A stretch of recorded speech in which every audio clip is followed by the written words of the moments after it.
This is a download from Rutland Radio. Hello, and thank you for downloading the Rutland Radio podcast from rutlandradio.co.uk. This is where you can hear the best bits from the last week. Sasha, Nancy. And do you want to talk as well? Are you talking? What's your name? Billy. Now then, tell us, Stamford Nursery have actually put a tree in this year. What's your tree like? Stick man. Like a stick man? Is that what you've done? And what about Christmas? What have you seen for Christmas so far?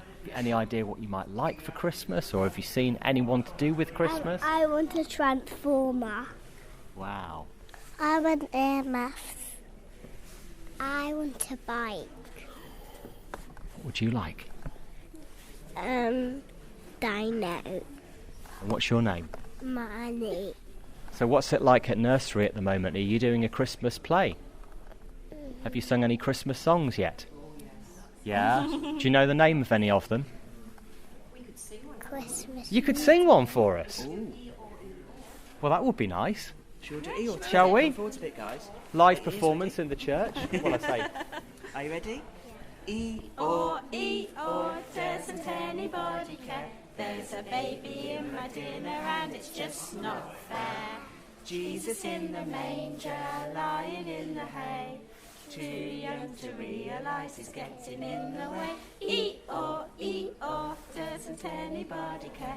There's a baby in my dinner and it's just not fair. Highlights from the past 7 days, the Rutland Radio podcast. So just speaking just before the Oakham Christmas tree light switch on to Sam Burton, Rutland's Olympic gold medalist in the Special Olympics. Yeah, it still makes you really proud, doesn't it? Every time you say it. I've seen you say it to a few people today. Yeah, it's absolutely insane. I've been round like this event and I've just had so many people come up to me and say congratulations on your medal. I didn't realise how much publicity I'd be getting after getting this gold medal. It's absolutely insane. And it was a big thing for you actually travelling all the way over there to compete in the first place, wasn't it? Yeah, it was a very long way, all the way in the Middle East, so it was very, very busy over there, and there was so much competition and everything, and oh wow, it was so busy but brilliant at the same time. And what about tonight, switching on the Christmas lights in Oakham? How's that for you? I feel so honoured to be able to turn on the Christmas lights in Oakham, and it just feels so amazing that I will be able to turn on the Christmas lights of my hometown. It's something I never thought would ever happen, so I just feel brilliant, over the moon. So what's next for you then, after obviously your achievement at Abu Dhabi? Yeah. So next year I'm going to be going to Plymouth to represent East Midlands. Year after I'll be going to Liverpool to represent East Midlands. Then I'm hoping 2 years after that I'll be going to Berlin to represent Great Britain again. So you're jet setting all over now. You've been all the way over there. Yeah, it's flipping heck. There's like so many trips going on, and after being a gold medalist, I guess you're here, there, and everywhere now. So yeah, you've got it for life, as you were just asked. So it's fabulous. Yeah. Honestly, it's probably one of the best things ever, and I could not be more happier about this achievement. And I just want to say thank you so much to my family, my friends, my teammates, everyone who's been supporting me throughout this journey, and I could not be more happy. So thank you. We're really proud of you, Sam. Well done for turning on the lights tonight as well, Sam Burton. Thanks for joining us. It's all right. Thank you very much. Rutland Radio. Yeah, so tell us about Cora the Explorer, and did you ever imagine that she'd actually come knocking at your door? Is that basically what happened? More or less, I was gobsmacked, particularly because I adopted Cora from the Animal Helpline Rescue Centre in Wansford, along the A47, in mid-September. So I've only had her 10 weeks. I don't understand how her internal sat-nav told her where to come. It was only the second time she'd ever been taken by car into Wakeley Woods, and I have no idea how she knew what the way home was, but she was determined to do it herself. And although we had dozens and dozens of boots on the ground looking for her, she evaded us all and crossed the River Welland at Barradon, crossed the A47, we had our hearts in our mouths then, and trotted along Moorcote High Street, where she met her second favourite human in the world, Astrid, wagged her tail at Astrid and let her scoop her up, and 5 minutes later she was scoffing a tin of sardines. That is Unbelievable. So this was Thursday, actually, when she went missing in the woods, and you must have been out searching day and night, thinking she's going to be so cold at night, getting so worried about her. Oh, we were going berserk. I was going berserk. I have to say the dog-loving communities around Rutland and Northamptonshire have been fantastic. Social media helped Cora go viral by Friday morning. But I just have to give a shout-out to Jackie and Les from Easton-on-the-Hill and Adrian from Ketton, who came out in all weathers and darkness as well, looking for her. Complete strangers have been out looking for her since Thursday night, and we didn't get a sighting until Saturday morning. And Friday night was such a cold night, I really feared for her. But she's obviously a very tough little dog. She's 2 years old and fit as a flea. She's very, very tired now, but otherwise she's completely unscathed. Rutland Radio's best bits on the podcast. So from Oakham Christmas tree light switch on to the Danish Invaders Christmas event, Chris Needham, you've slightly gone to town, unsurprisingly. Yeah, this is our first ever one, so we've pulled out all the stops with this one. 40-foot tree in the car park, pretty much a bit of something for everyone. So, and you've had Stamford Brass, Malcolm Sargent Choir. Those are two of the beneficiaries as well of the fundraising that you're doing today. Yes, they are, yeah. We've decided, because after anyone that's helped us out, we'd like to try and help them, yeah. And Dan's fans as well. Dan's fans, yeah, he's one of our customers. He's actually here tonight, so hoping he's going to come out for the light switch on. And we're going to give him some money as well from what we raise, just to try and get him, a bit more organised. That'll be great. Now, what are we expecting in terms of lights? Now, I remember those towers last year, and it did remind me a bit of Tower Bridge. And you could see them for miles in Stamford as you drove up Sutherland Way. I have to say, in the daytime, it looks like an oil rig. But at night time, when the lights are on, I'm hoping it's going to work perfectly fine on time and it'll be nice and bright. So the 40-foot one, you should see it quite well. Did you need kind of aircraft clearance or anything? We did think about Wittering, to be fair, but luckily it should be fine. Rutland Radio. It's Rutland Radio at breakfast time. I'm Rob Pisani. Now, if you've been to the Cards for Good Causes multi-charity Christmas card shops, you might have seen a 60. There's Oakham Castle... No, hang on.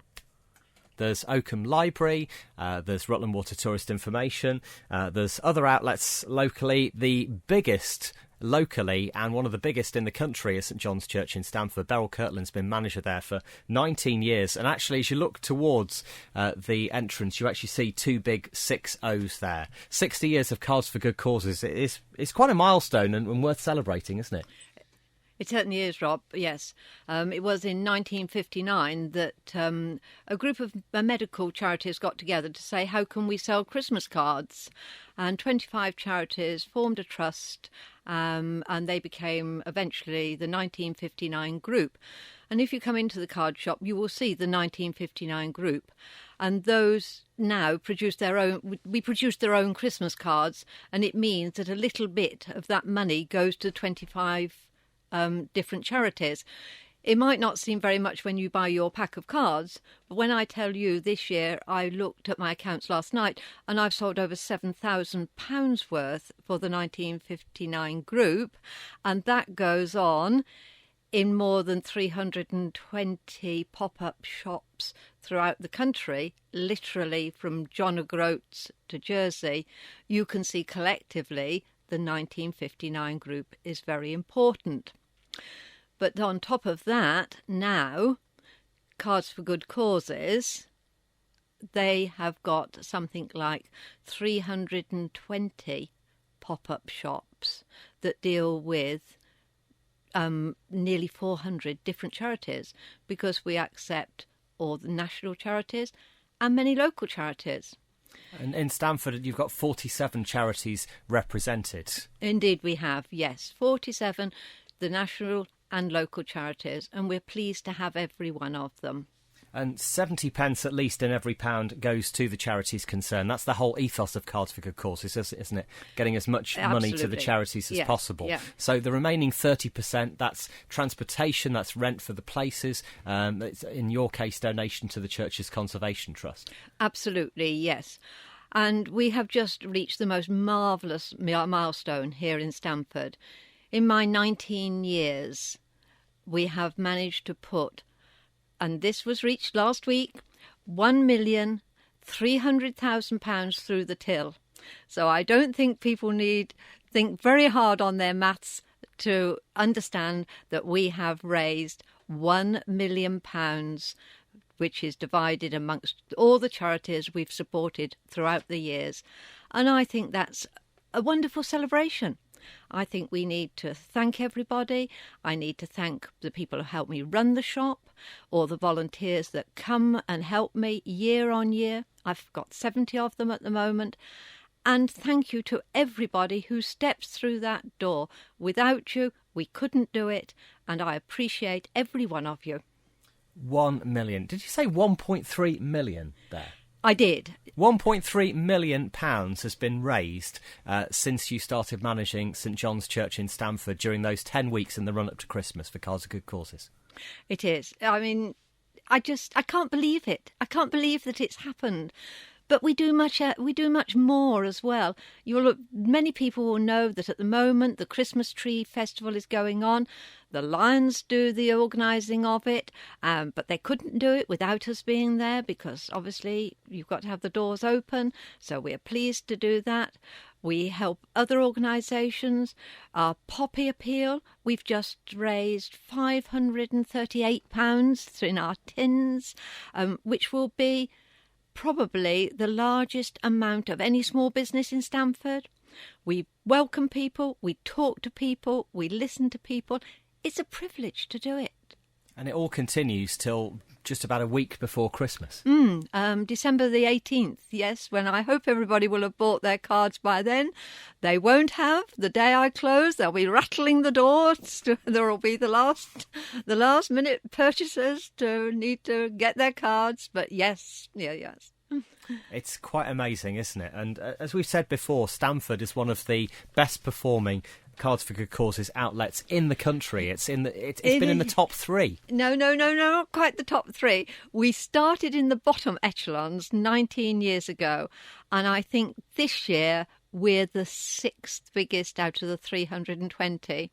But we do have a really good one. Sloane Street in London, they usually take probably 3 times as much as we do, but we sold more goods than Sloane Street last year.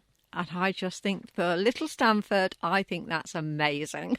Certainly is. Well, well done on your 19 years looking after things there with, as you say, the 70 volunteers and £1.3 million of charity fundraising, all thanks to Christmas cards sold in St John's Church in Stamford over nearly 2 decades. Thank you to everyone. It's a privilege to be doing it. The weekly Rutland Radio podcast. If you could just explain what the event is all about, because it's a lot to do with empowering women and body confidence and stuff like that. Yes, so tomorrow we are joining the Global Force of Giving Tuesday, and Iris and Violet in Stamford have kindly hosted an event for us where we will have a Christmas shopping event where they'll be supporting us at the charity at the Mintridge Foundation. We'll also have Marilyn Okoro, GB 800-metre Olympian, joining the store as well, where we will be talking a lot around body confidence, looking good, feeling good, and to help empower young women. So it's going to be a really exciting event, and we've got lots of other organisations joining us as well. So we have a pop-up from Denton's Footwear for men's footwear brand. And we'll just hopefully be able to encourage lots of people to come and join us in the store to help with the Christmas shopping, but also to demonstrate what we can do at the foundation and continue to support for our good cause. And what does the Mintridge Foundation do? Because I personally see you at lots of kind of sporting events and stuff like that. You enable those on kind of grassroots to meet their heroes sometimes. Yes, exactly. So we harness the power of positive sporting role models. We have a team of professional sports stars from Olympians, Paralympians, England netballers, that deliver mentoring programs in school to promote the positive effects of sport, whether that's through body confidence, like we're discussing tomorrow night, or aspirations, participation, an active lifestyle, or something we're focusing a lot on at the moment. It's the importance of sport with mental health. And can people drop in any time between 5 and 8? Yes, yeah. So the drinks reception will be between 5 and 8, but the Iris and Violet are kindly supporting us throughout the day. So if anyone shops in store, a percentage of the sales will be coming to the charity, which is incredibly kind of them. So all getting behind the global sensation of Giving Tuesday on the back of Black Friday and Cyber Monday, so where people are able to give back. Highlights from the past 7 days, the Rutland Radio Podcast. Well, I'm here in Oakham's library, or one of the libraries here at Oakham School with Frank Cottrell-Boyce. Now, Frank, tell us how you've managed to actually be author, screenwriter, and actually the Olympic opening ceremony in 2012 will be your legacy forever. Do you think? I think what's nice about being a children's writer is that you constantly meet people. I constantly meet people now who are too young to remember it, so I'm allowed to move on. But it was just amazing. It just felt like the nation was watching on that particular moment. Well, the world was watching on that particular moment. It was amazing. They played a video of it in school today, and I think that's the first time I've ever actually seen any of it, because on the night we were busy and nervous and then so exhausted afterwards, I've never actually got round to watching it. And you're seeing children of all ages here, from Oakham School students who actually use this library regularly to visiting primary schools in Rutland as well. I guess your approach changes vastly depending on who you're talking to, but writing children's books, you obviously understand your audience. Well, all children are different, and what's lovely about being a children's writer is that you spend a lot of time in front of your audience, which I think grown-up writers don't get that privilege, that chance, and it's just really wonderful. And children are proper critics. They don't sit there going, love your work. They laugh, they shout, they boo, they hiss, or they go very quiet, which is terrifying. But isn't it great when you actually have a book that's so iconic and so many are reading, and you know in that audience they'll have seen what you've done? Yeah, it's just the most wonderful feeling in the world to be a children's writer in front, reading to children. That's magic. That's how human history starts, around a campfire telling each other stories. You feel that you are part of that. And what's next for you? Oh my goodness. So many things, presumably. Yeah, so many different things. I'm working on a play of one of my children's books for the National Theatre, and I'm writing a new book. Frank, thank you very much for joining us here at Rutland Radio. It's been a huge pleasure to have you in Rutland today. Yeah, thank you so much. Rutland Radio. Jed Walker. Jay Walker. You were the last couple to get married in this church, and it's rare to get a wedding in Tickencote, isn't it? Yes, I think the last one was probably about 6 years ago.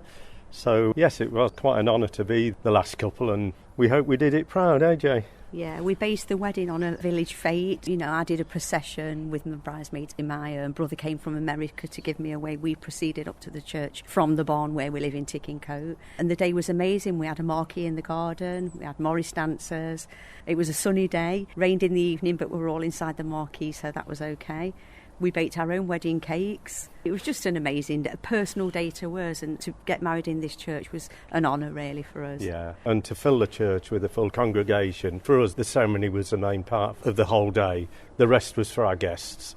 But to actually get married here, something I never thought would happen to me, and so pleased that it all went really well that day. Yeah, because we're both getting on later on in life, and it's wonderful, that we met and we was able to celebrate in this lovely setting. It was a new beginning for us, although, the church was closing. But so you knew back then that things were going to change, but living in the village, it must mean something to you, actually, that it has got a secure future. Oh, yes, absolutely. It'll be great that we can still have carol services here every year, and I think there can be other events that can be organised. And certainly we'll support it and make sure that we can do everything we can to keep the church alive, even though it's not a place of worship anymore on a regular basis. But I think it's important for the village that the church continues to thrive as an ancient monument, which it is, and it's important for everybody in the village, and everybody really gets on in the village. They all support each other, so that's one of the nice things about living in Tickencote. And am I right in thinking, just looking around, you can see houses kind of set back from the road, but it broadly is this street that we're near here. That is Tickencote. Yeah, it goes down to the River Gwash, down there near the mill, and there's some beautiful settings down there. I believe it's the 24 dwellings. Yeah, it's about 20, yeah. And they're all very different, aren't they? Yeah. So a tough thing really for the village with everyone's lives, really, to be able to continue doing what they've been doing for the church, hence the decision, I guess. Yes, oh yes, and it's great that the CCT have taken it on board, and listening this morning to some of the things that will continue. Yeah, I'm encouraged by it and quite happy about things going forward. And how's married life for you two? great. Amazing. Yeah. Being back here today as well, you must be able to close your eyes and see it all over again. Yeah, we do. Absolutely. We relived it on Sunday evening at the celebration service as well. There was a hymn. The closing hymn was the same closing hymn as we had at the wedding. The reading I did, that was the same reading at the wedding. So it was quite emotional for us Sunday evening, wasn't it, Jed? Yeah, it was really emotional when Don went to the altar and picked up the cross and walked out, and with the Bible as well. I mean, I think there were quite a few in that congregation that had a tear in their eye following that. But we celebrated afterwards with a couple of glasses. And we'll continue our worship at Great Casterton. Yes, we will. Yeah. Highlights from the past 7 days, the Rutland Radio Podcast. I'm Peter Ayres. I'm the Chief Executive of the Church's Conservation Trust. And we're here at Rutland's latest acquisition for you. Tell us the other churches that you have here. So we've got several in Rutland. The fabulous church at Burley, which is associated with the big house there. We have got Wardley, St Botolph's, and we've also got Aston, St Mary the Virgin. So those are the three already that we've got in Rutland. This addition in Tickencote's a fantastic addition to our collection because it is a truly spectacular building. And I know just over the border, St John's Church in Stamford, which is being used for the Christmas cards at the moment. But why is it important that these churches continue in some kind of ownership? Well, I think historic parish churches are the most important democratic of historic buildings because they tell a story of absolutely everybody in the community over time. Unlike a country house which tells a story of maybe one or two important families, these buildings tell the story of everybody, as well as encompassing local, national and international politics in the very fabric of their structure. So this building dates mostly from the mid-12th century, but there's a 13th century nave to it, a 14th century chantry chapel, and then it was rebuilt in the 18th century and then reordered again in the 19th century, and all of those have an influence on that there, and the people who were associated with the building are recorded here and their stories are embedded in the walls. And 888 years of worship here, that's quite a figure, isn't it? It's amazing, yeah, and that doesn't have to stop, of course, because all churches in the Church's Conservation Trust ownership remain consecrated, and we like to encourage people to come back and use them, as well as Christian worship, but in a variety of different ways, and they're great venues for music, for beer festivals, gin festivals, and theatre as well. So it's very much about preserving the fabric of the church and making sure any repairs are done, but at the same time actually preserving the life of the church. Well, they don't die. They shouldn't die. Why should we be the generation that stops these buildings being used? They're public buildings. They are genuinely for everybody, regardless of what you believe, where you come from, who you are. It doesn't matter. This building is actually here for you, and we really want to keep them open and make sure that as many people come across the threshold and use and love these buildings. And your HQ are actually stopping off here on the way to your Christmas do as well, so they'll actually see one of your latest acquisitions. Oh, it's brilliant. We're bringing all the staff from all over the country down here. Some people who generally spend their time in offices are going to be out here seeing what we really do on the front line. This is the most important bit of our work, so I'm really excited about that. Rutland Radio. Miranda Jones, lead organiser for Uppingham Town Partnership events. And Christmas in Uppingham, it kind of is always the first Thursday in December. Yep. It always kind of has this kind of feel. This is kind of like tried and tested formula now, do you think? It is, absolutely.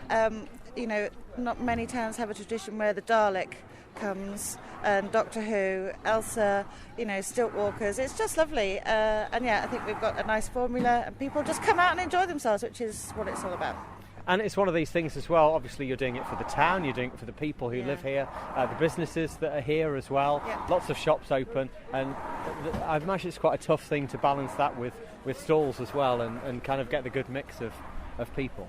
It is, yes, but again we're very careful. You have to be mindful of what the shops want and then what the stall holders want, because we want everybody to make some money and benefit from everybody coming in. And in terms of numbers, I know you don't necessarily do a clicker on the way in for people, but it looked pretty busy at the height. It did. It really did. Every year I'm so surprised that people come. I always have this lull in the afternoon where I'm like, oh my goodness, I hope people come out. And then they come out in their droves and it's wonderful.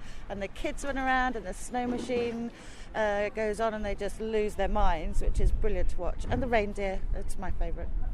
Well, that's it for this week's Rutland Radio podcast. If you have any comments, you can email us via the website, rutlandradio.co.uk, and we'll have a new version on our website from Monday. This is a download from Rutland Radio. For more information, go to rutlandradio.co.uk. This is a download from Rutland Radio. Hello, and thank you for downloading the Rutland Radio podcast from rutlandradio.co.uk. This is where you can hear the best bits from the last week.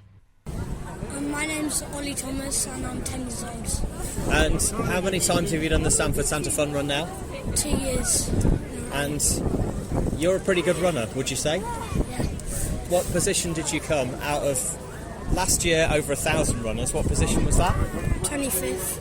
And this year, 1,600 runners, it looks like. What was your position? 24th. That is incredible. Do you feel like it was incredible? Yeah. And how was the run for you today? Good. And your school does a lot to help Anna's Hope, doesn't it? And actually puts a team in for this and also for the Perkins Great Eastern, the Anna's Hope 5k fun run as well. So you part of that as well? I done that last year and this year. Could you give any tips to anyone of your age about running? What's the most important thing? Keep a pace. Absolutely incredible. If you just go full on sprint, you're going to get tired. But you must have done a pretty fast pace to come 25th and 24th. What I done, for the first 3 rounds I was jogging and running, but for the last 2 rounds, just sprinting. So you saved your power for the end? Yeah. Brilliant. Well done, Ollie. That's fantastic. Well done. Well done, Ollie. Highlights from the past 7 days, the Rutland Radio podcast. It's Rutland Radio Oakham Late Night Christmas Shopping. I'm Rob Pisani. 21 years of Rutland Radio as of this Friday. We remember it so well, our very first Oakham Late Night that we did on stage just opposite here with the big stage. Now, ladies and gentlemen, this is Chris Morton. Now, on a Sunday morning, he's quite often to be found around Oakham Library, around the flower beds on the bypass. Usually not dressed like this, Chris. No way. But for this year... This is for the children. Yes, indeed. And for late night shopping. So, how many entries did you have in the Oakham Christmas window competition this year? Oh, goodness. There were over 30 entries. Yeah. So well done to everyone who actually took the time and trouble to decorate their window to feel festive here in Oakham. Over 30 entries. So you have a top 3? Absolutely. Thank you very much. So we'll do them in reverse order then. So number 3 this year. Well, can I just say, Rob, that first of all, good evening, everyone. First of all, I'd like to say how amazing the shop windows in Oakham look this year, helping to bring such a festive look to the town. But on behalf of Oakham in Bloom, I would like to thank all who have taken part in this year's Christmas shop window competition. The winners are as follows, in reverse order. Third prize goes to Aleek Beauty. Second prize goes to Hairworks of Oakham. First prize goes to Kavanagh's Tea Room. And there's a special category for charity shops, and the winner is Age UK. So thank you very much. Well done to everyone who was recognised there, from Age UK to Kavanagh's to... He's got the list back in his pocket, and I'm trying to think what the other 2 were. Hairworks was number 2. Jail Street. On Jail Street. And third? First. In third place. Oh, third place was Aleek Beauty. Aleek Beauty. So well done to everyone, over 30 entries this year, and thank you very much for taking part, and well done Oakham in Bloom for what you do all year round, because it doesn't stop, does it? It never does. No, we'll be up early tomorrow. I won't be gardening, I'll just be up early tomorrow. Okay, fair enough. Thank you very much, Chris Morton, Chairman of Oakham in Bloom. Rutland Radio. My name is Louise Cook and I'm the Chairperson of Seaton Starlights. I'm Andrew Cleaver, I'm a member of Seaton Starlights and I'm playing Marley's Ghost. I'm Mick Barker and also a member of Seaton Starlights, and I'm playing Scrooge. Now, tell us broadly the story for anyone who doesn't know. So this is about Scrooge, who has 3 spirits visit him one evening. The spirit of Christmas past comes along and takes him through his past. He looks at his childhood, finds out how sad it was, and we see that he loses the love of his life here, Isabel, because of his greed for money, really. Then we see him with the ghost of Christmas present, who shows him how life could be. And then we see him with the ghost of Christmas future, Christmas yet to come, who shows him what life might be like if he doesn't change. And eventually he wakes up finally on Christmas morning to find that he is a changed man. Now, Jacob Marley, is that his business partner that was when he was alive? That is his business partner, that's right. And he is the first one actually to come and visit him as a ghost, to come and warn him that he needs to change his ways, and there'll be the 3 ghosts coming to visit him and put him straight, basically. And the top part? Yeah, it's not all about the top part, it's about everybody else. Remember, you can't do a show without the chorus and everything else that goes behind the scenes, but it's something I've really been looking forward to for a long time. It's a long time since I've played lead. I've been doing this for quite a few years now, and I really look forward to a successful show, so please do come along because you'll miss out otherwise. And this is like the ultimate festive show. It's a musical, you've got a live band, and you've also got a fantastic local cast, lots of people that people will know.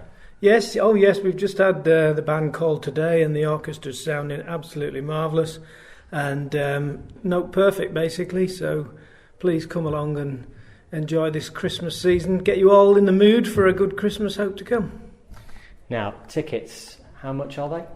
Tickets are £15 each. And it's from Ticket Source, and you can search for the show, or you can give Lee a call, 07766 582828. Absolutely right, and you can get them at Uppingham Sports and Books, yes, or ring Lee. Perfect, but really, whole family, as festive as you get. Yeah, you cannot fail to leave Scrooge feeling uplifted by the amazing Christmas spirit with all the music and all the songs. You'll be singing and dancing along, and definitely dancing in the aisles will be fantastic. Rutland Radio. My name is Vaughan Gilbert, and I'm a trustee of the Rutland Food Bank. And this is the big day today. This is the Christmas hamper day. It's almost like not necessarily the day you're working up to because you're here every week, but this is kind of the big donation day. Yes, it's our opportunity to make Christmas a little bit special for the clients that have used us during the year, where they may not have, the food to put on the table, and we do a hamper that has quite a selection of goodies in there, savoury and sweet, and it just makes Christmas a little bit special for them. And how do you actually put those hampers together? There's people who donate food and money? Yes, local businesses have been very generous with both monetary and food donations, as have the schools. Also, individuals are happy to donate to us as well. I think this time of year people think of other people less fortunate than themselves, and the generosity of the Rutland public has been very good. And how many hampers have you put together? We've put together this year 260. So that's more than last year, probably? Yes, it's an increase of about 10%. Mm-hmm. So, yes. And is that something that you kind of need effectively? Is there more of a need for the service? There is, unfortunately. I mean, when I say to people I volunteer and I'm a trustee at the Rutland Food Bank, a lot of people don't realise there is a food bank in Rutland because it's meant to be quite a wealthy and affluent area, but they are surprised. But yes, it's increasing each year, which is a shame really, because in this day and age, people should be able to go to a cupboard and get food out, where unfortunately a lot of people don't. And is this generally a short-term problem for people? Is it something that kind of bridges between, say, their income, their benefits, or from a job to benefits? Yeah, I mean, people come to us for various reasons. I mean, people have heard a lot about universal credit that's been introduced this year, which is a combination of all the benefits put together, and there is a delay of up to 5 weeks for people to get that. People's circumstances change as well, and we're here as a short-term solution. We're not here for somebody to rely on us permanently. We issue the vouchers, but we would never turn anybody away. If we opened one of these, what would we see in there? This is kind of Christmas dinner stuff and a few treats? It is, yeah. I mean, people get a box of biscuits, a box of Quality Street, tin of soup, custard, Christmas pudding, Christmas cake, matchmakers, chocolate orange, all the things you perhaps associate with Christmas. Ham, salmon, bottle of Slur or J2O, Pringles, Crisps, various other things, marmalade, and it's just things that they perhaps wouldn't normally buy. And these are going out to individuals, to families all across the county? They are, yes. We have a number of individual clients and then families with 2, 3, 4 and 4 plus children as well. The larger families will get 2 hampers, but it just makes Christmas that little bit more special for them. And about how many people have been working on this? I've had a sort of a team of about 4 of us who have coordinated it to start with, but today packing up there's been about 16 of us, to be fair. Yeah. And isn't it just a great Christmas present for you, and the volunteers? I guess, you obviously want to give back, and that's why you do what you do. Absolutely, and it's nice when people come in and it makes their Christmas, to be honest, because, they may not get much else at Christmas present-wise, etc. We have a load of selection boxes for the children as well. And I say it's nice when people come back to us once they've used the food bank in the future and they've got their life back on track, shall we say, and they will bring a donation into us, and that's quite touching, to be honest, where they know that we were there for their hour of need, and now they're coming back knowing that there's people in a similar position to them not so long ago. Rutland Radio's best bits on the podcast. Thanks, Rob. So I'm just at Rutland Showground. I'm with Keith Crellin, one of the Rotarians from Greetham. And why are you here today? We've got our Santa Fund run, which is the second year that we're holding it. We're hoping to build on for future years. So every event starts in a small way, and maybe in 10 years' time we can get big numbers here. We'll never compete with Burley, but we're not trying to compete with them. This is an Oakham event and a fundraiser for what we hope will take off. And it's slightly changed today, hasn't it? The course is slightly shorter. It is shorter, but you can make it as long as you want. You can go around the course 2, 3, 4 times if you wish. The conditions, as we know, we've had lots of rain over the past weeks, and where we were going to hold it, it's really very boggy. So we've picked the driest ground that we can. It's only a matter of a couple of 100 yards away, so I'm sure that everybody will find it still the same fun. Rutland Radio. So I'm with Barry and Sophia, a family running at Oakham today, and you're from Oakham, aren't you? Yeah, we live in Oakham. Did you do this last year? No, this is the first time we've done it. And it's so nice to be able to do it as a family, isn't it? Yeah, it's really good. It's good for Sophia to be taking part. She's only 3, so yeah. She looks absolutely amazing in her little Santa costume. It's a good laugh. It's a good laugh to do this Christmas spirit, isn't it? Yeah, it's really good. We're glad to be taking part. It's really good fun. Have you done any preparation for it? No, not at all. No. I think we'll be all right. Will you be walking or running today? Yeah, we'll be running. Oh, yeah. Very good. Are you a runner? No. Well, I wish you the best of luck. Yeah, thank you very much. The weekly Rutland Radio podcast. Hero of the Week with Oakham Castle. Santa arrives in Oakham on the 21st and 22nd of December. Come and visit him in his grotto at Oakham Castle and tell him what you'd love this Christmas. I've been taking the certificate around. I called at your house, you were out, because your daughter... Does Dad know about this? He does, actually. Does he? He does. That's yours. Oh, thank you. And I've had it in the car for so long because of all the things you've been doing. Thank you. You know, all the runs and everything like that, all the things which you teach your daughter that can be done. Oh, that's amazing. And she called you an inspiration, so... There you go, you're our hero of the week. Oh, thank you very much, Rob. I didn't expect that at all. I'm a bit muddy.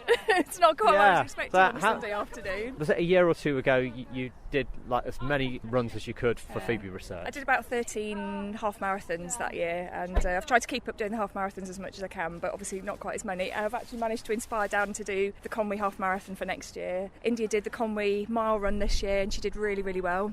Managed to run it on her own. And not many people know about this, but hopefully in 2022 I'm swimming the Channel for Anna's Hope. Really? Yeah. That is amazing. How easy is that to organise? Not very easy. No, There's I lots bet of preparation going on in the background, but obviously it's a long way off at the moment. There's lots of training got to happen. I've got Johnny Hands, my kind of massage chappie. He's helping me out with my shoulder, so I've got to get all those things sorted out with the doctor first, make sure they're not an issue, and one way or another it'll happen, but whether it'll be just me on my own or a relay, it depends on how well I get on with the training, really, more than anything else, but it's a way That's amazing. That is amazing, amazing, amazing. I need to add some more words onto that certificate, don't I? No, not at all. Oh, wow. Well, we'll have to follow that, and well done for being our hero of the week. Thank you so much. What incredible stuff you do. And we don't know the half of it. Yeah, well, it started being told that I couldn't run because of my arthritis, my rheumatoid arthritis in my knees, and I thought, I won't listen to that, I'll just go and do my own thing anyway. And that's kind of what I've done ever since. So. And when was that then? When I was about 13 or 14, I was told that. So, didn't really do a great deal for a long time, but then just kind of had a few things that happened in my life, and my best friend was killed in a car accident, and it kind of changed things for me and made me look at things in a very, very different way. Hero of the Week with Oakham Castle. Santa arrives in Oakham on the 21st and 22nd of December. Come and visit him in his grotto at Oakham Castle and tell him what you'd love this Christmas. Rutland Radio. I'm always delighted to come back to Stamford and share tales with a home crowd. So to share the home film tonight at home feels really special. I felt a lot of love. This film's been everywhere, hasn't it? It's been all over. We just won another award today in Bilbao in Spain, actually. But yeah, we've had about 40 different sites across the UK this autumn, and that's really exciting.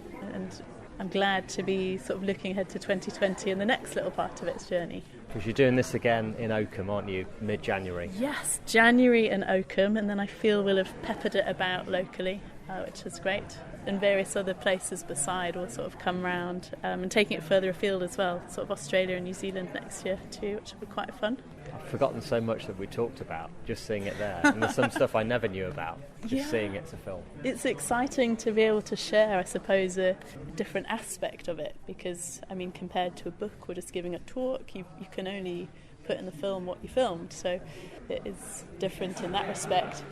And certainly for me, I don't even watch the film anymore because it's too much. I just come in at the end, but I get all the shivers at remembering and feeling back into what it was like. Well, that's it for this week's Rutland Radio podcast. If you have any comments, you can email us via the website rutlandradio.co.uk, and we'll have a new version on our website from Monday. This is a download from Rutland Radio. For more information, go to rutlandradio.co.uk. This is a download from Rutland Radio. Hello, and thank you for downloading the Rutland Radio podcast from rutlandradio.co.uk. This is where you can hear the best bits from the last week.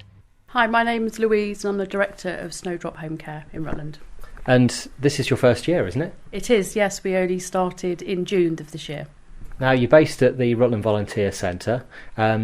Your office wasn't festive, and then all of a sudden we arrived. What a difference does that make to you? Wow, fantastic. It's our first year, and we had a poorly tree because the elf had been about, and now our tree looks fantastic. Thank you very much. And as far as Christmas for you, I guess it doesn't stop. All the people who actually use your service in Rutland, you need to be in contact with them.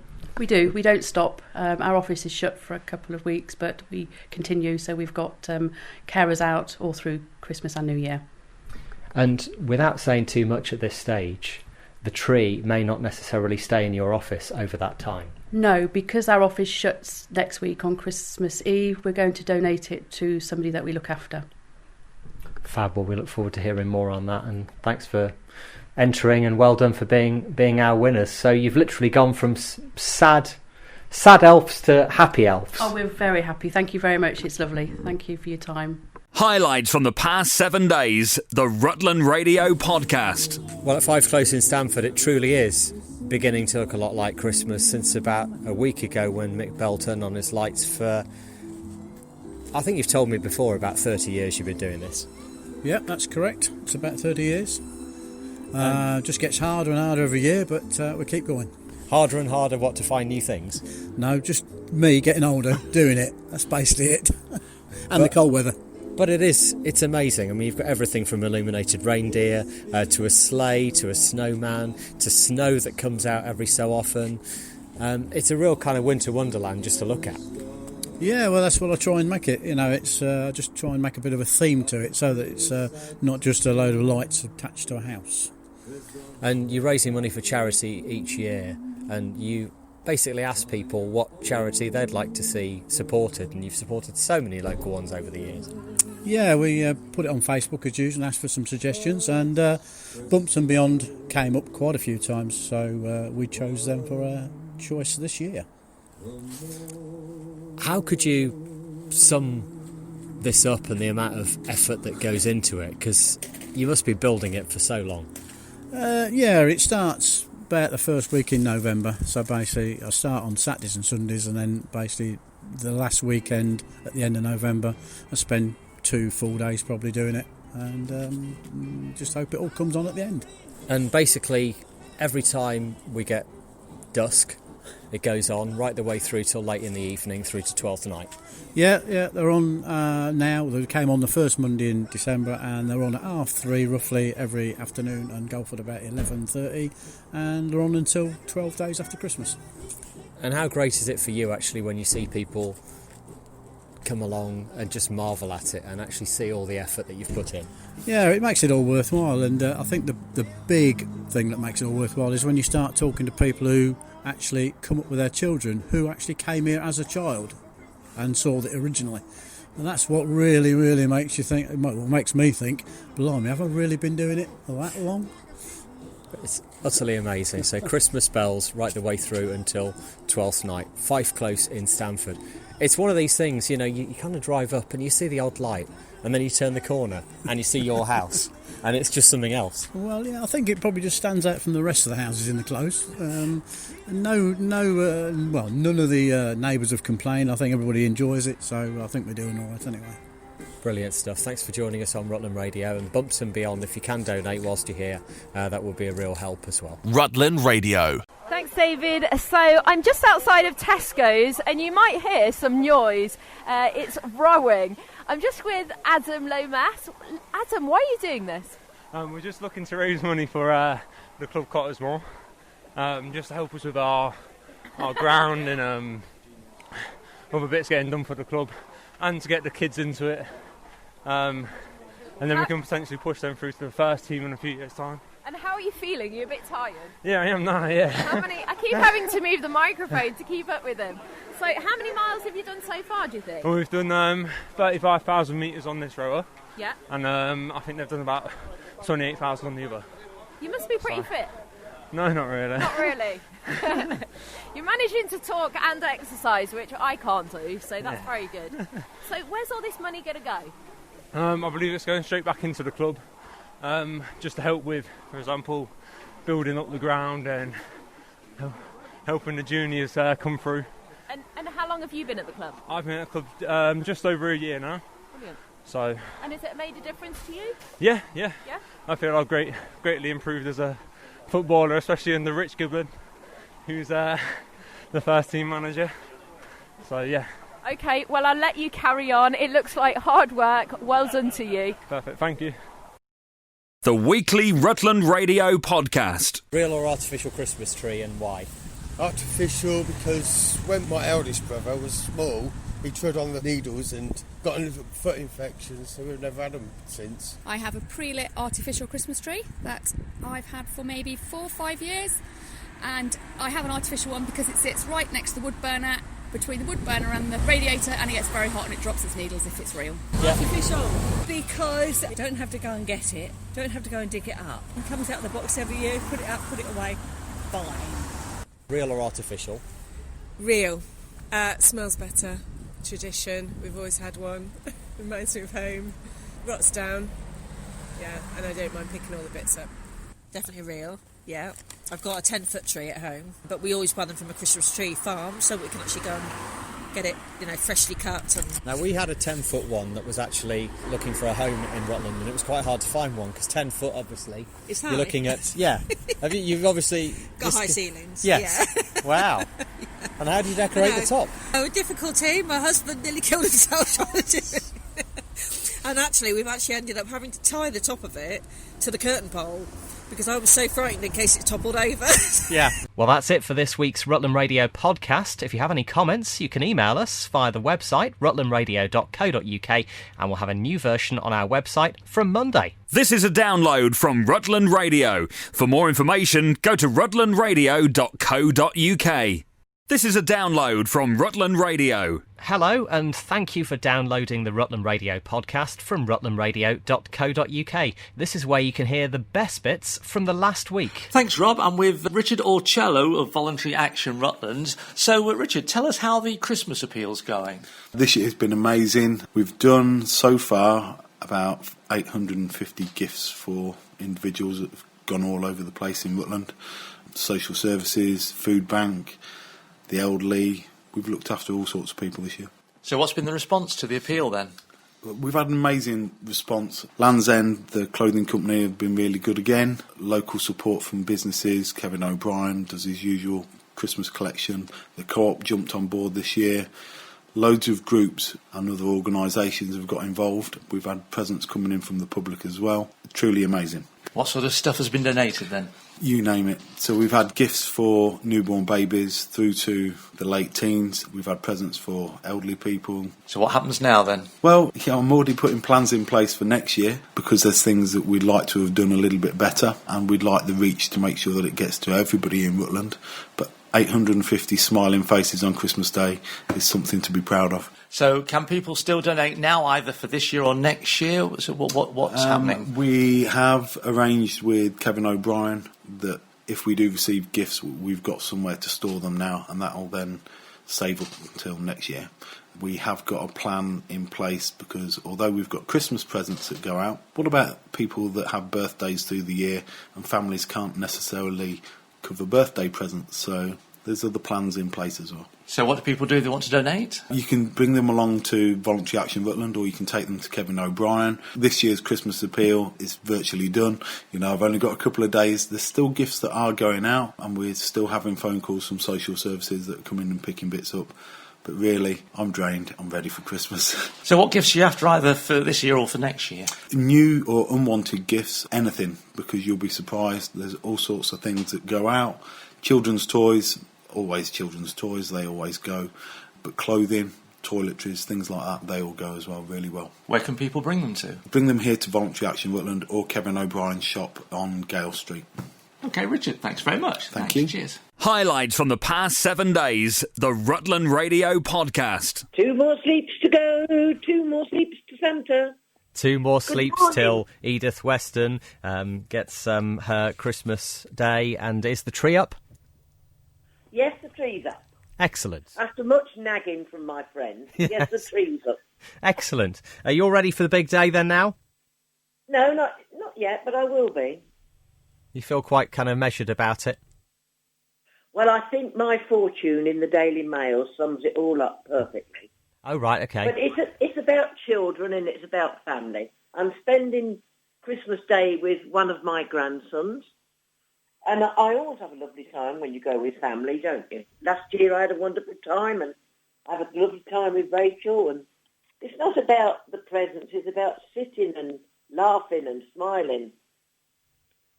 And it's about kids. And it's about Jesus. I'm just hearing you do this, and Her Majesty the Queen will be addressing Rutland Radio listeners at 3 o'clock on Christmas Day afternoon. But, if she's not able to do it, we could always call you in. Well, I think I've had a better year than her. And Merry Christmas to you and your family as well. And a very happy Christmas to everybody. And a special prayer for those who've lost people. And they're in our thoughts. They are. And Thank that's you. it. Thank you very much. Bye. Rutland Radio. Hello. Hello, is that the media celebrity George Hetherington of Stamford?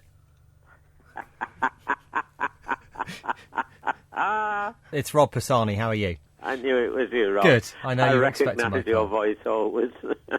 Can we just talk about Christmas Day particularly? We're full. We have 100 people booked in for 96 places. 4 more chairs, isn't it? We'll get the extra in. We haven't had to advertise it at all this year. People have just known that we're there. We've had more offers of volunteers than we can take. Yeah.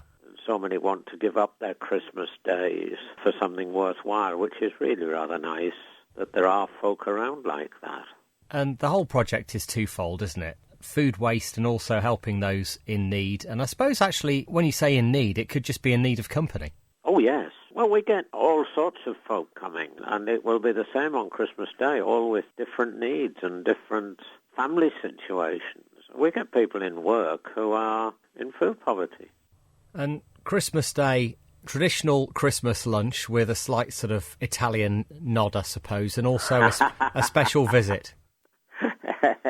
Well, the Italian chef is married to a girl from the northeast of England, so I suppose it's got to be okay, hasn't it? They've done it now for 3 years, I think, not 4. They were thrilled to bits when I asked them because they'd offered to help cook for other charities and been turned down. Which sounds unbelievable, really. And all that, as we've said before, needs people to go to the supermarkets and be there right at the right moment for the food to be intercepted. Well, this is one of the things that people don't realise. We have collectors out every night of the week calling at the supermarkets just as they're closing so that they're there to pick up whatever is being thrown out, yes. And Christmas Eve, I suppose, mid-afternoon. Christmas Eve, well, about 5:30 is going to be collection time, I think, apart from Tesco's, who are going to be at the usual 8:30. Rutland Radio's best bits on the podcast. Well, with one more sleep to go until the big day, it is Christmas Eve on Rutland Radio. Delighted to have with me Marianne Rawlins from Stamford, apprentice candidate who, well, how long have you been in Stamford now? I moved here about 2 years ago. And where did you grow up? California and Boston, so kind of both sides of the country, but mostly California. I claim California. And quite a small community, or? In California? Not at all, no. It's Orange County, so it's right next to L.A., so it's the L.A. metropolitan area. So not small. And what was Christmas like for you growing up? Santa had a sunburn, and it was warm. And basically, it was similar to what we do here, except the temperature was slightly different, and we don't have Boxing Day. And we certainly don't go to the pub when the turkey's cooking, which is, of course, you go to the pub. What a genius idea! Yeah, absolutely. And Thanksgiving is that presumably is really the start of Christmas for you at the end of November. Yeah, once Thanksgiving happens, that's how you know. So you know Black Friday's happening because it's the day after Thanksgiving. And, once that happens, then you know all bets are off, lights are going up, Christmas decorations are coming out, we're buying trees. Yeah, it's time. And it seems a big thing in America and Canada, actually, to decorate the outside of your house almost as much as the inside, or even more. Yes, and I'm fully Griswold. So in our last year, I was a little bit homesick, so my husband said, okay, fine, we can put up a few lights outside, but tasteful. I was like... Tasteful. It's hard to do it tastefully, isn't it? Yeah, so I was like, well, we'll keep them the same color. How's that sound? Yeah. So I went completely bananas, and we're on the corner, so the neighbors across the street were like, thank you, we won't sleep till Christmas. Yeah, getting blackout blinds and everything. It was great. And what is Christmas like for you over here? I guess, you miss your family over in California and Boston? Yeah, so all of my family's in California, and I do miss them, but we're going to California on the 27th. So we get the Christmas in Stamford, which I think is better, and then we'll go to California for a second Christmas. So what's Christmas Day going to be like for you? We have my in-laws, who are lovely, coming to the house. We're going to do, a carol concert on Christmas Eve, a walk around Rutland Water. We're going to the Finch's Arms for a good lunch on Christmas Eve. Then we're going to wake up in the morning. It's going to be a lot of drinking and eating and opening presents. What more could you ask for? So true. And just briefly, I know we've spoken a lot about The Apprentice over the few weeks that played out, or months, in fact. How is it for you actually looking back to that? Because that was filmed months ago, and you're going to be known for it forever, I guess. Yeah. So, hey, everybody wants... I feel like a little 5 minutes of fame is never a bad idea. And so, on the whole, I think I'm pleased with everything. I made some friends for life, and I will be able to share this story with my grandkids. Absolutely. So if you got it all recorded, do you have it kind of, forever? No, but there's a website that I know has every season ever. So I'll be able to get it at any time. So I'll have to reach out to the owners of that website and just let them know, before you get rid of these, let me know. Don't delete those ones. Yeah. And what was it that actually made you apply? And I'm sure you said there was something like 15,000 people? 60,000. 60,000? Yeah. And so I wanted to get the investment. And it's really tough in my niche space to get an investment because you don't have, like, some of the perks for small businesses that incentivize investors to invest in your business. I don't qualify because I'm in the insurance industry. So it's difficult. And so I thought, oh, there we go. That's the way to do it. I'll just really impress Lord Sugar. And yeah. And is there anything that you're told off camera that will help? Because anything I'm told off camera? Yeah, in terms of, are you given any advice like, look, we know you didn't win, however, try this, try that, see if we can find this avenue for you? It's kind of tough, I guess, when you've got 16 and you'd have to help everyone individually, and it's only one prize at the end of the day. Yeah, and I did talk to Claude ever so briefly, and all he said was just strike while the iron's hot. So for the next 3 months, really make sure that you're focused on leveraging this to the best of your ability. So, and what happens now in terms of actually what I was going to ask you is how was Stamford's soccer? Because of course on Saturday you saw the big win. I loved it. It was perfect. It kind of was reminiscent for me of Friday Night Lights, which is a big deal in the States, and some communities are very passionate Friday night football fans. And so, yeah, so it was obviously American football, but yeah, it reminded me of that, just that real hometown vibe. Everybody was so supportive. It was lovely. And I thought there were some kids that were standing behind me that were the best hecklers I've ever heard. They had me in stitches. It was great. Excellent. Well, have a wonderful Christmas. Thanks for coming into Rutland Radio. Just one more thing to do is to sing Sleeps to Santa. Now, we know of your singing on the TV. In fact, actually, I mean, it virtually made itself onto an advert. How much better could it be? So I feel like, that was my big break, right? Yeah. And so now... That's why we called you. Yeah, exactly. Yeah. Have a wonderful Christmas. Thanks very much for being on Rutland Radio. Thank you. Rutland Radio. Hero of the Week with Oakham Castle. Start the new year in style. Book your wedding ceremony and reception at the Great Hall, Oakham Castle. Ria's organised collections throughout the year for refugees, the homeless, toys, coats, etc. she collects from her home. She's also organised fundraising collections for various charities. She's a very kind and giving soul, such a worthy candidate for Hero of the Week following her latest campaign for blankets. And that's from Sarah Bell, who sent this in. And this is especially for you. You are our Hero of the Week, Ria. Oh, wow. Oh, that's really sweet. Thank you so much. Thank you. Like so many people, you have a really busy time heading up to Christmas. You also have a husband who is hardly ever here in the run-up to Christmas because he's doing stuff. And yet you still find time to give to others. Yeah, that's sort of what we should do, isn't it? It's not just thinking of others, but going the extra mile. You've driven to the other side of the country with stuff for refugees before, I know that. Yeah, I've done bits and bobs. We do a bit locally and then a bit for people that haven't got what they need. What have you been doing over the last few weeks? We've done a collection for blankets for refugees sleeping rough in France, and that's through Les Solidarity, a Leicestershire charity. And we're doing the food bank today for Rutland. Me and Ruby are going to go shopping in Aldi and spend a bit of money. We've done some coats over to Harborough, which are going to Greece, I think, for some refugees there that haven't got a way of keeping warm over the winter. And yeah, that's it for the last couple of weeks, and we'll do some more in the new year. And you've even been trying to set up a Christmas jumper exchange for the schools on the basis that children will wear a jumper once and then actually that'll be it. And actually last year's jumper would be good for this year for a different child. For somebody else, yeah. We just sort of sat down and calculated the amount that people were spending on Christmas jumper day, even just across the two primary schools here, and it seemed a bit crazy. It hasn't been massively successful this year, but hopefully next year, if we have a bit more time in the run-up, then that's something that can be done. And I know that UCC are doing it within their own environment, that people can bring in jumpers and share them, which is brilliant because, it saves money and sort of reduces plastic waste and good for the environment as well as people's pockets. Well, it's just to say that so many people appreciate what you do. Sarah put you forward for Hero of the Week, and it was no contest that you had to get that award. So delighted to present it to you. Well, thank you. That's really, really kind. I love it. Hero of the Week with Oakham Castle. Start the new year in style. Book your wedding ceremony and reception at the Great Hall, Oakham Castle. It's Rutland Radio breakfast time, which we've been mentioning. We're working with Rutland County Council with really pushing recycling at Christmas and the 12 days and things you can really think about at this time of year. Maybe you've got more waste in your house. Maybe you're wondering what to do with it. Well, I've got the Deputy Leader of Rutland County Council, Gordon Brown, with me this morning, who's also the portfolio holder for environment, which includes waste. And I guess as a county we do get a bit more at this time of year. Yes, we do, Rob.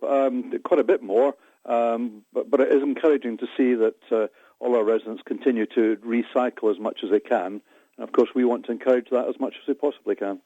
And this time of year, there are things that people have got that they may be thinking, actually, can that go in the recycling bin?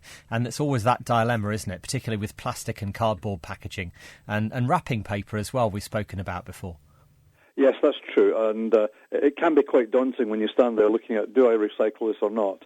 But I think we're very fortunate in that the company that looks after our recycling in Leicester, Caseback, is one of the most advanced in the country and is able to take a wide range of products.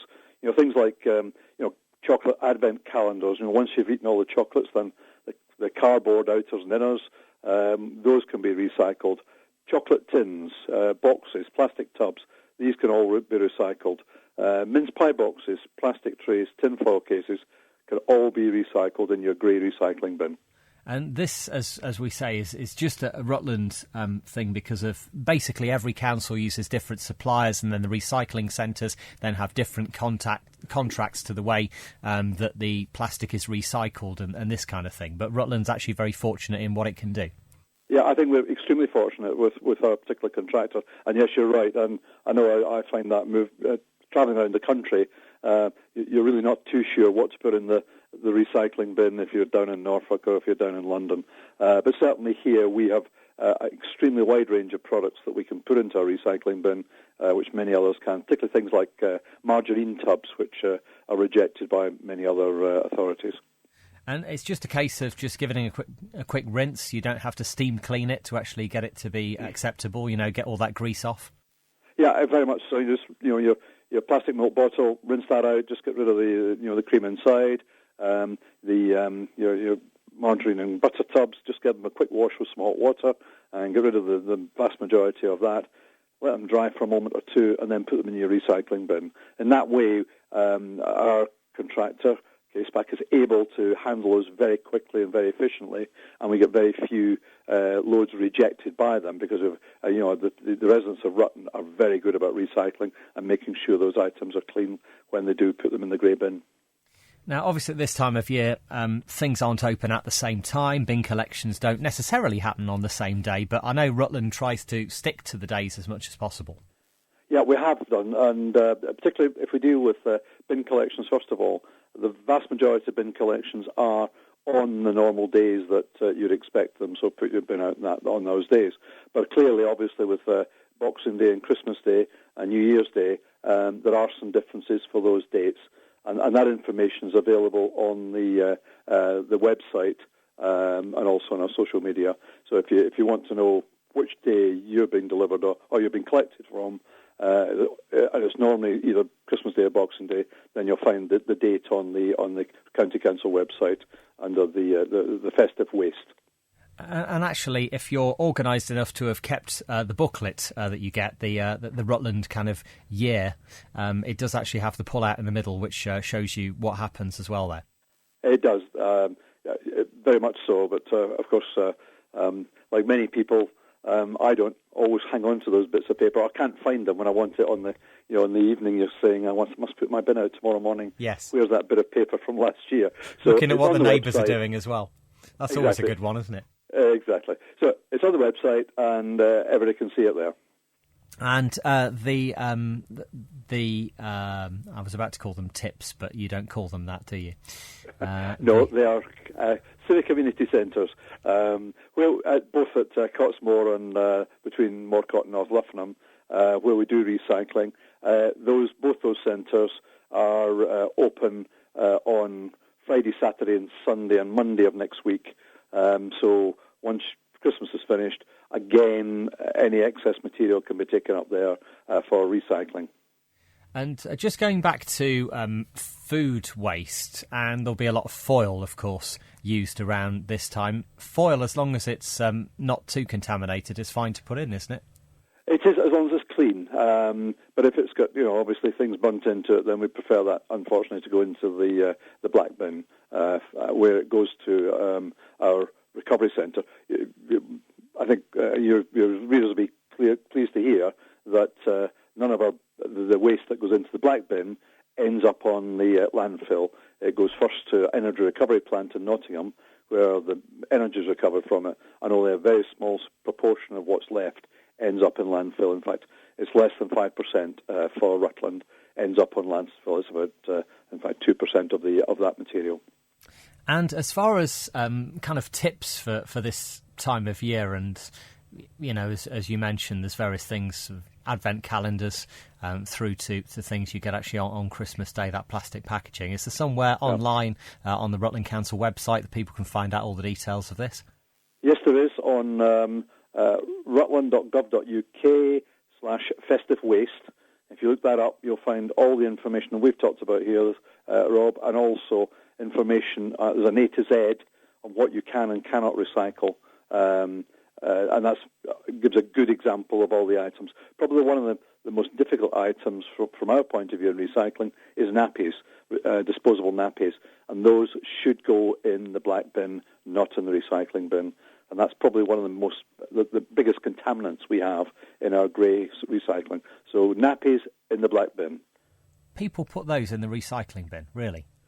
Sadly, yes, they do. And that does contaminate the load and therefore has an impact on the ability of our recycler to deal with the material.